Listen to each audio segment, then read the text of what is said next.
Hi, it's Chad again, Conscientious Crusader. I'm out here training again today, out in Dishman Hills, and I'm going to sit down for a minute.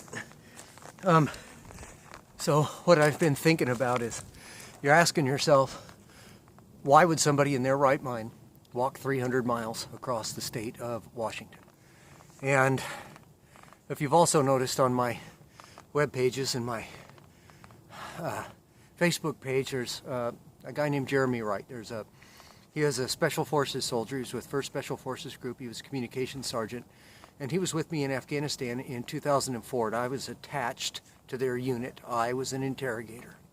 And after reaching that point at the base, I was called out there to interrogate the locals to find out who it was that had been setting off bombs in the area and attacking the base. I mean, they obviously had somebody on the post because the calling for fire was just too accurate. So I went up there. Within about 2 days, I figured out who it was. He was working on the base. He was working for 2 American contractors as an informant. And I asked to have him arrested. And of course, they didn't want their source to be detained and denied it.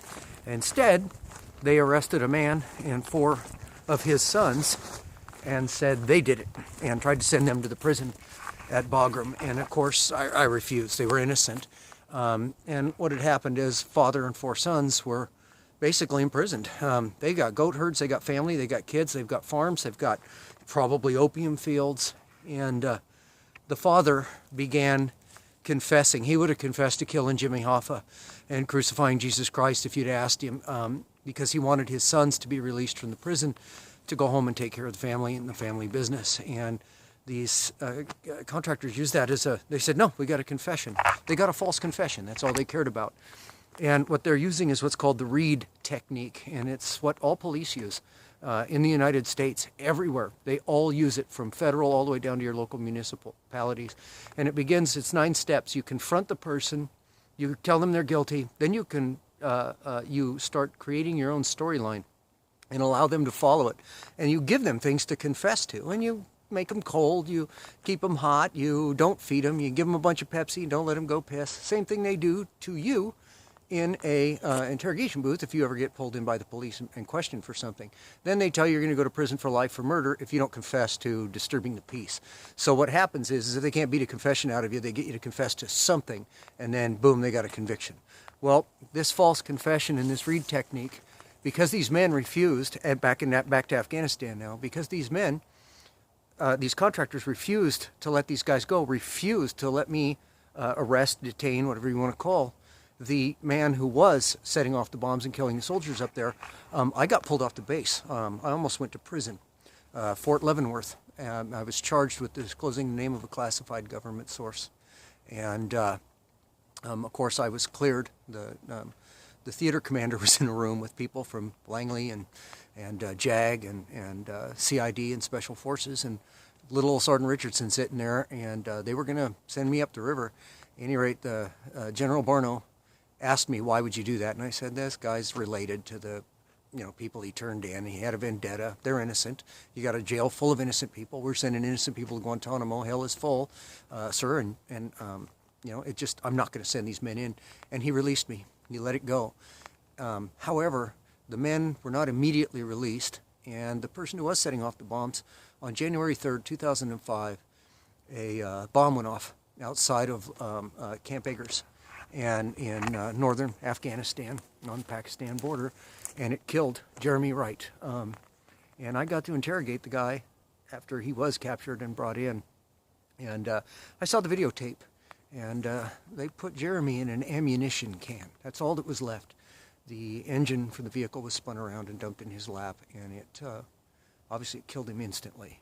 And I don't know who the soldiers were in the back, but they had their legs severed at the knee. So because of false confessions, because of the Reid Technique, because of this mentality of just close the case, just close the case. I don't care if the guy's innocent or not. We got a confession, case closed, we did our job. Jeremy's dead. My career was ended. I was never given a Purple Heart. I was in a coma for 4 days. I was medevac to Landstuhl, Germany. I have retinal detachment. I have brain damage. I have inner ear and cochlea problems. I have vertigo, and I also developed a bends, acidosis when I flew through the mountains because I had a head injury, which is what put me in the coma for 4 days. And what it did is it stretched every tendon and muscle in my body to the snapping point. It's like being put on the rack. It's the bends, like a scuba diver gets. And it's from flying high through the mountains, excess of 14,000 feet with your brain bleeding. I'm lucky I didn't die. At any rate, I no disability and no Purple Heart. And after 10, 12 years of this, it's just being angry about it. Finally morphed in one day. I decided I'd do something about it.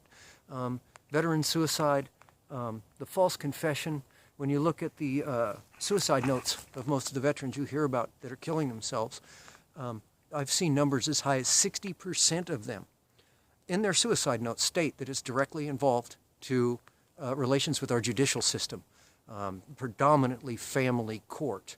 But when you have a soldier come home, I am a soldier, and you have militarized police departments showing up to serve warrants on a guy who's supposedly a danger. He's a veteran. He fought for his country, but they show up with Kevlar helmets, battle gear, automatic weapons, and MRAPs, armored vehicles.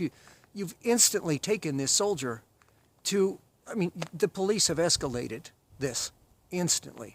So what I'm trying to do is I'm trying to get signatures. I'm going across. It's about veteran suicide. It's about the Reid Technique. But it's a memorial. It's about Jeremy.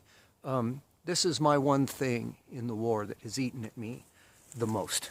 And I just need to be able to sleep at night. And I'll do it for his memory. And after that, obviously, too, I'm doing a motorcycle ride in August. In July.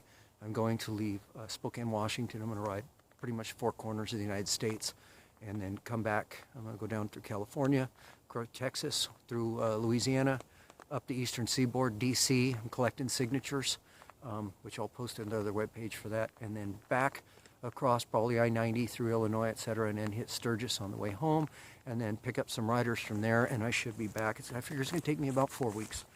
I'm planning on it. At any rate, that's what I got to say today, and just out training.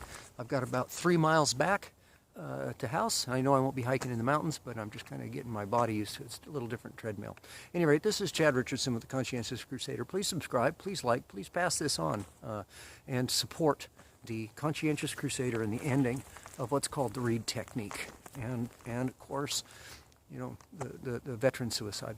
All right, that's all. Thank you. See you soon.